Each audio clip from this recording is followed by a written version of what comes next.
Hello everyone, and thanks for tuning into the Financial Investor channel. My name is Brent, and today we're going to be going over the total portfolio percentage by sector across my portfolios. Now, I've had a bunch of viewers and subscribers leaving me comments and emailing in, hey, how are you currently allocated in the market during this sort of rough time? This has recently been happening, so I want to go ahead and create a video. How am I specifically allocated as far as percentages by sector? So if you are brand new to the channel, have not yet subscribed, hit that subscribe button below. I cover the stock market, dividends, real estate, entrepreneurship. If you're interested in any of those topics, definitely hit that subscribe button below. If you do enjoy the video, find it helpful, hit that thumbs up. And if you would like to drop me a comment, let me know how your percentage allocations are by sector. If you're following a specific fund, let me know. Drop them in the comment section. I appreciate all your feedback. And let's go ahead and get into the video.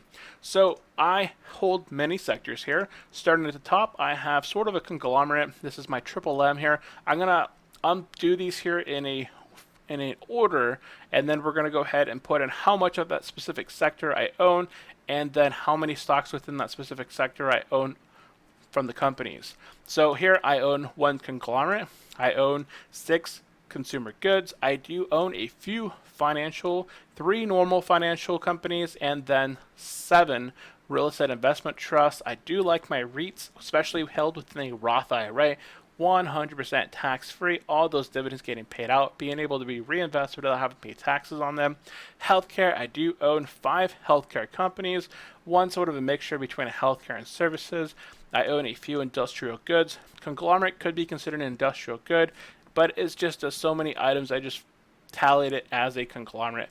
I do own 3 industrial goods. I do have multiple funds that track the S&P 500 or something very similar here. So you'll see S&P 500, S&P 500, S&P 500, and so on. These are split between the individual account over on M1 Finance, a thrift savings plan, and my work Roth 401k, the funds that I follow within those specific accounts. I also have 5 stocks within the services sector, 4 stocks within the technology, 2 within utilities, and 1 in basic materials. Now, if you watch my video on Monday, I did add a brand new company to my portfolio, which actually happens to be in the basic materials. So this video was filmed on 12 May 2019. I thought it would be interesting to kind of do these every quarter or so to see the percentage allocation changes from quarter to quarter. I know I made a video in the past kind of going over the past quarters of where my stocks were allocated at the very beginning of the year. So if you haven't checked that one out, you can kind of watch the differences there. I think I made some adjustments and kind of messed up my numbers now, but at the time it was correct. Now, starting up at the top, what is my conglomerate? Well, my conglomerate is Triple M. Now, Triple M makes up a very small allocation. It makes up 1.01% of my total portfolio. So while it may be down 10% currently, this, by only being a very small allocation of my total portfolio, I am able to really average down on this position because this is a long-term buy and hold. As the market is falling in these tougher times, or when it missed earnings just a few quarters and it gets hammered by 10, 15, 20%, up in the upcoming quarters, it has that ability to recover over time, and over time, that stock price will recover.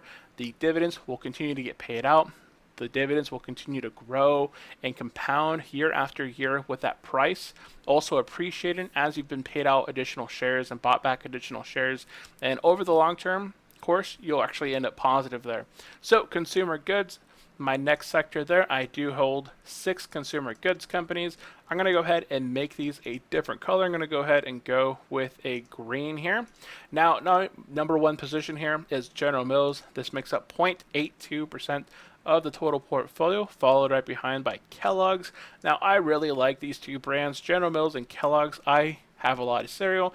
I get a lot of oatmeal. For breakfast, I have oatmeal, instant oatmeal packets at work in my cabinet. So I go to work, I get my boiled water, get my oatmeal, pour them in. I also get a lot of Kellogg's cereal. My kid loves to have cereal, before bed. Sometimes he likes to get a bowl of cereal. And Kellogg's is one of those companies that we normally buy a lot of cereal from. So it just makes sense to follow some of these 2 companies because we do have quite a bit of these companies here. If you look in the baking cabinet, you'll see a lot of these brands as well. Kimberly-Clark, known for their Pampers and a bunch of other items in there. This makes up 1.41% of the total portfolio, followed right behind by Altria, my Sin stock there, 1.34.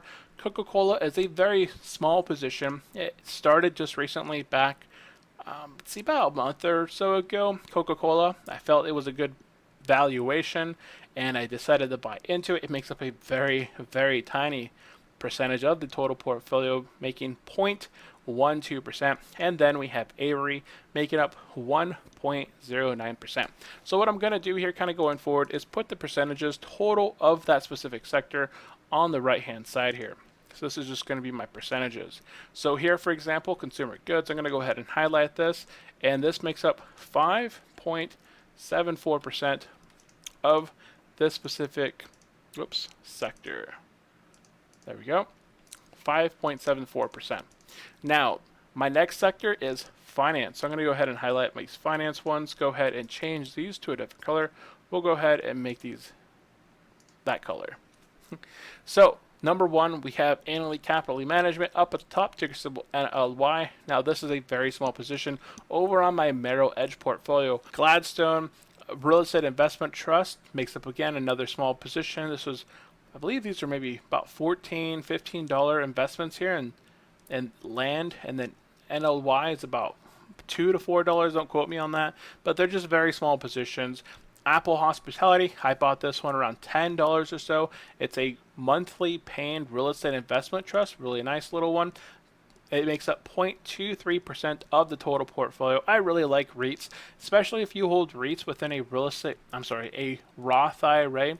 If you hold a real estate investment trust within a Roth IRA and you're getting paid out dividends every month or every quarter, those dividends within the Roth IRA, you don't have to pay out taxes on them. So even though a lot of the times the real estate investment trust, they are considered unqualified dividends and you'd have to pay at your normal income tax bracket, here, with any Roth IRA, you don't have to claim them. You don't have to pay any taxes. You can reinvest those dividends completely tax-free. And then at 59.5, when you're pulling out of that Roth IRA, all those dividends that these real estate investment trusts pay, completely tax-free without having to sell out of the shares. So I know a lot of investors out there that hold REITs within the Roth IRA for that specific reason. So again, I'm not a CPA, but that is a great way of holding real estate investment trusts. So it makes up 0.23%. SPG makes up 1.09. Essex Property Trust makes up 1.07.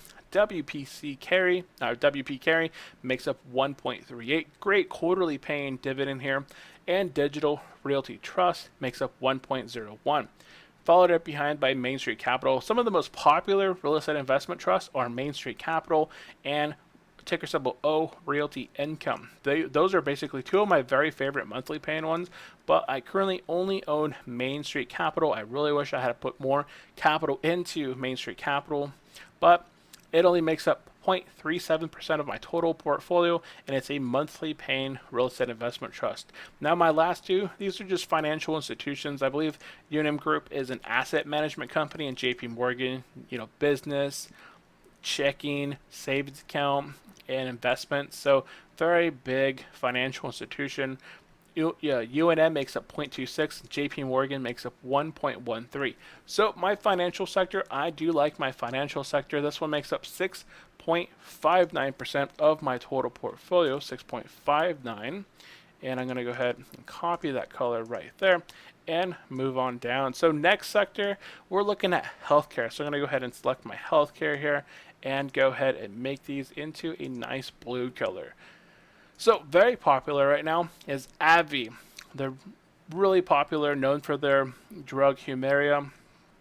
I can't pronounce it right now, but ticker symbol ABBV. It has been on the dumps recently, losing percentages after percentages. Now in my total portfolio overall, it is currently down. I believe it's down over 10% over the total portfolio. Now this, I could consider to buy back into these shares. I have been buying back into AbbVie. I got it to a position where I feel comfortable with it currently. There's a few other positions I would like to build up at the time, such as Medtronic was a recently added position. Cardinal Health was a position I added recently back in November, December. So I would like to bump these Medtronic and Cardinal Health up to that 1% range. That way, across the board in healthcare, I would have about 5 to 6, maybe in that range of total allocation with a specific sector. Johnson & Johnson is probably my very favorite healthcare dividend investment company here. J&J makes up 1.45% of my total allocation within the healthcare. Medtronic 0.17, Pfizer 1.08, and Cardinal Health 0.89. So eventually I'll probably end up getting all of my healthcare over 1%, and then I'll have a little over 6% allocated within the healthcare sector. Currently you can see it makes up about 4.95%. So almost that 5% range for this specific company. And let's go ahead and continue on here. Where are we at? Industrial goods. So I do own 3 industrial goods. And again, that one conglomerate could be considered a conglomerate. That is a very close and similar color. I'm going to go ahead and move it that way. So Caterpillar. Caterpillar, this one may be getting some it's not popular. Maybe some popularity as it comes down after tariffs. So President Trump came out Friday raising tariffs from 10% to 25%. They also came out with some news about farmers. Now, Caterpillar, a lot of their equipment is rented out for farming, industrial use, and with tariffs, this one could be getting slammed here recently. Could offer a lot of investors a pretty good buying opportunity. This makes up 1.10% of my total portfolio. Lockheed Martin, one of my favorite there within the industrial goods sector, makes up 1.64, and Stanley Black & Decker makes up 1.27. Again, Triple M could be considered part of the industrial goods, but for this specific example, I'm going to disclude it there. So industrial goods, I have a little under, actually have over 4% there. So I have 4.02% of the industrial goods sector, and it's a good little allocation there. I'm going to go ahead and just do this. Okay, now I'm going to go ahead and we'll cover the S&P 500, all of these all at once. So I'm going to go ahead and highlight S&P 500, S&P 500, and then I'm going to go ahead and make these into a green color. Okay, so I do hold a few different S&P 500 or very similar funds. I hold ticker symbol VOO. This tracks the S&P 500 index. It's one of Vanguard's funds. I believe they reduced their expense ratio to 0.03, down from 0.04, so a little bit cheaper than some of the other ETFs that are available out there. Now, this position, it's held within a taxable account, so I'm not currently adding more capital into the specific portfolio outside of referrals that I make within the M1 Finance platform. It makes up 1.15% of the total portfolio. If I were to have any ETF inside of a taxable account, it would probably be VOO. While it does pay out a dividend, it's just something you can constantly buy, and over time, it just continuously grows. If you look at the entire S&P 500, this goes for any of those funds or ETFs that track the S&P 500 over time. There are instances where the market will fall 10, 20, 30, 50%. But if you look at the long 100-year history of the S&P 500, it always recovers from those dips and will continue moving higher into all-time highs. That's just the way that the United States economy goes. And for all those that are always considering, what if the market goes crazy? What if the United States goes up in flames? Well, then the capital that I have invested in these funds, it's probably at the very bottom of what I really need to be worrying about if that does happen and the U.S. collapses. So that is something I get a couple comments on. Why would you invest in this if the whole economy just collapses? We'd have a lot more worse issues there. So S&P 500 wise, VOO, I hold the C fund over on my my thrift savings plan from the military when I was in the Army. I had my thrift savings plan set up. It's the C fund. It makes up 23.62% of my total equity invested in the markets. We have my Vanguard Growth Institutional fund there. That makes up 10.48% of my total portfolio. And then we have the Vanguard Institutional Index. That makes up 10.26% of my total portfolio. So these are all very similar. They have the same holdings: Apple, Amazon, Google, Facebook, and so on.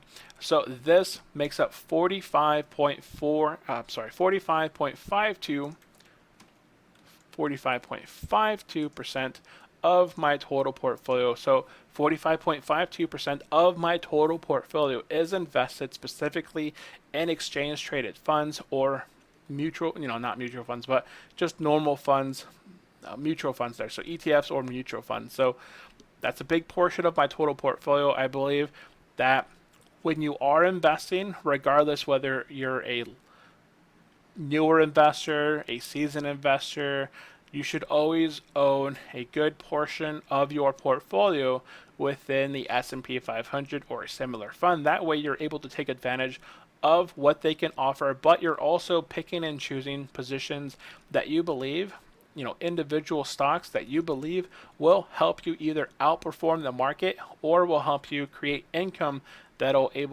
be able to produce more income than if you invested in the stock market. So if you picked up 80% of the S&P 500 and then you went out there and bought up Facebook, Apple, and Amazon, that portfolio would move faster than the S&P 500 total because Apple, Facebook, and Amazon, those stocks tend to move up very nicely over time. They're more growth oriented. And because you have 20% of your allocation in those growth funds while also having the S&P 500, you'll move faster with the market, but you'll also fall faster with the market because those positions tend to move a little bit faster. Okay, so I spent a lot of time there. Let's go ahead and jump over to the services here and select there, and let's go ahead and make this sort of a red color. So my services is Tetron Components. This is a technology wholesaler here, tech wholesaler. This makes up a very small position. This position here is up a little over 300%, I believe, but it's so small. It's only 2 shares. Of those 2 shares, it's only $12, so very small there. 0.03% of the total portfolio. Lowe's company here makes up 0.94. Ticker symbol ABM Industries makes up 0.96. Walgreens makes up 0.85. Walgreens, you could consider it a healthcare, but it's more of a pharmacy services sales-based company here versus just a healthcare one. And Walmart there is probably my favorite within the services, or sort of they also have their own consumer goods as well, but they're more service driven. They have a lot of services, they have sales as well. So that makes up 1.53 of the total portfolio there. So within the services sector, that is 4.31%, 4.31, and apply that there. And then we have our last few here, technology wise. Let's go ahead and uncover technology. We'll go with, we just had the red. Let's go with blue here. Okay, Apple. I recently bought back into Apple. Follow me over on Facebook. I sold out at around 208, and I locked in a little over $1,200 of profit, and then I bought back into Apple at $203, and now Apple's been correcting here, I believe down 6% here on Monday alone. So I'm not worried at all. It's a long-term position. Initially, when I was selling at a 208, what my plan was, I didn't feel much more upside with their earnings, and we were already at all-time highs. My plan, I'm not going to go into all that. I've covered all of that over my Facebook page several times. But Apple, great company, solid company. They're moving more away from their hardware into services, which I believe is what they really need to be focused on. And they make up 23.03% of my total portfolio. So here, you can see that this makes up 45.52. Apple makes up 23.03. That is nearly 70% of my total portfolio just between the S&P and Apple. All those tiny little individual positions up here, they make up a very small portfolio position there. So that is that. Ticker symbol T, AT&T makes up 1.46. Probably one of my favorite telecommunication companies. A lot of investors like to invest in bonds. I don't care for bonds. I will pick up AT&T over any sort of ETF bond out there because AT&T, while it does not have it trades anywhere between 27 to $34. 27 to 34, that's a $7 up and down difference. Now that could be several percentages there, but over time, if you're buying AT&T anywhere below $30, that is a great buying opportunity. AT&T has an average churn per year of 2%. They increase their dividend by 2% every year, plus they have a current dividend yield of 6%. If you can find a bond that has a dividend yield over 6%, has an equity increase of 2%, and a dividend that continues to grow year over year for the past 33 years, that increases by 2% every year, let me know in the comment section below. But otherwise, AT&T, I consider it a very strong technology company in the telecommunications sector, and also it's sort of my bond position where it's an income specific stock. It's not growth, it's not value. It goes up and down between that range 27 to 34, but if you're constantly buying it at that $30 point and below, it's basically your portfolio bond of your portfolio. Centrelink, this is sort of a toss-away company here. I do like the company itself for business. I believe that they're lower end, normal consumers. They're not getting the best service a lot of the time.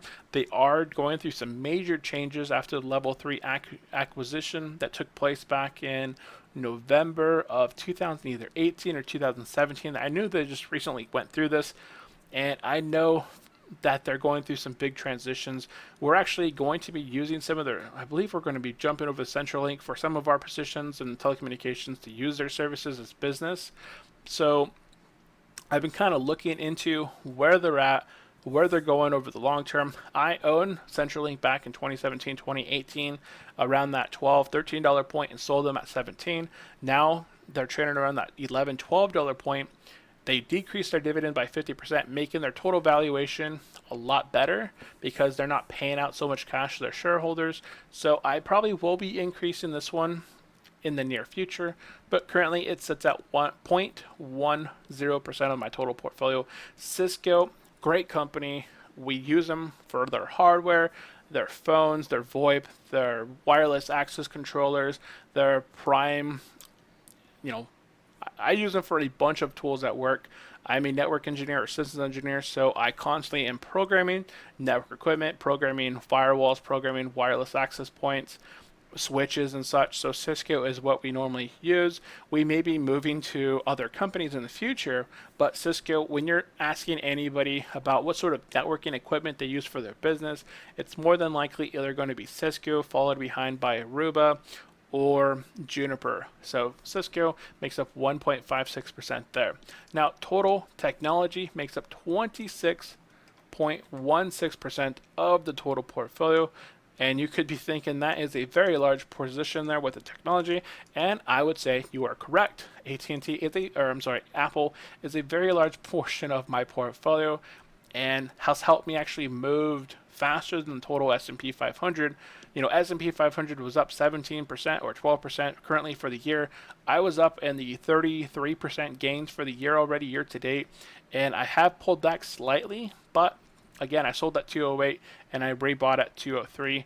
And over the course, I will probably end up completely fine now that Apple's going to be paying me out $35 every quarter and over a little over $140, $150 for the year just from owning Apple.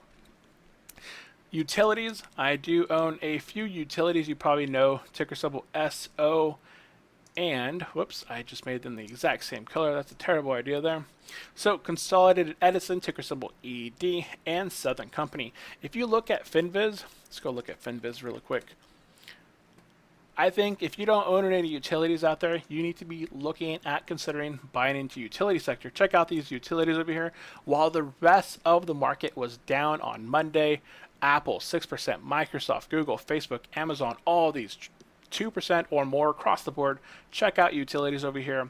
Duke Energy 0.07, Southern Company 1.37, and many others. Consolidated Edison at 0.87, and so on. So definitely get diversified there with utilities. Get diversified with some diversified utilities, some real estate investment trusts. Check out these real estate investment trusts. We got Public Storage up 1.42. So while the rest of the market normally tumbles, the real estate investment trusts and utilities, maybe some bonds in there, or AT&T, if you take a look at how much AT&T lost for the day compared to the rest of the market, they don't really move a whole lot and could be considered a good buying opportunity or just way to diversify your portfolio and slow your loss during these sort of rougher waters.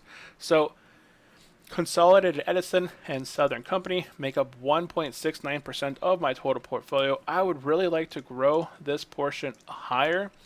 It's just trying to find the best time to that $300 range. I would really like to build these up. All my positions, I would really like to have $1,000 in these positions, but it's because you can only invest so much into a Roth IRA, a $6,000 cap per year. You really have to deploy your investments that you're getting the best value out of your dollar when it's going in. So that is why I like to buy stocks, and if it moves down, I will buy more of that position because I only took a stab at specific positions in order to buy into them. Now, if they move down, I'm sorry, that's better for me, and I will continually buy into these positions because it offers me a better value, because the company overall, financially, on the balance sheets, fundamentals, positive in the direction in the future. But yeah, kind of going from there. And my last position here, basic materials. Now, again, I recently did add a new stock in for my basic materials. It was added in on Monday. If you guys haven't checked out my video on Monday, definitely check that out. But basic materials, it was ticker symbol RES, which is just a very small, tiny position. This is an oil company here. It makes up 0.02% of the total portfolio there.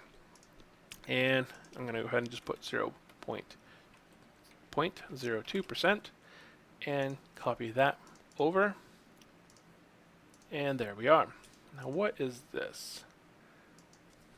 Now, this, if we copy and highlight all of these, let's go ahead and just do 12 to copy everything here. There we are. So I just copied the whole column there. It's at 100.01% there. So that is all my allocations for my specific portfolio currently in this market. Now, I guess we don't have to go over the specific sectors, how many companies I have within them.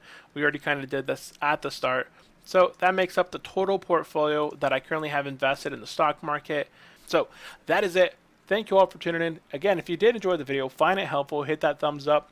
If you have any comments, questions, want to let me know your portfolio allocations, drop them in the comment section.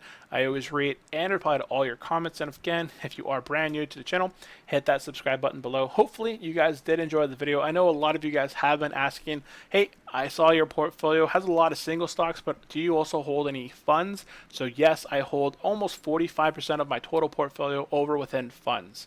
Thank you all for tuning in. I will see you next time. Have a great day. Bye.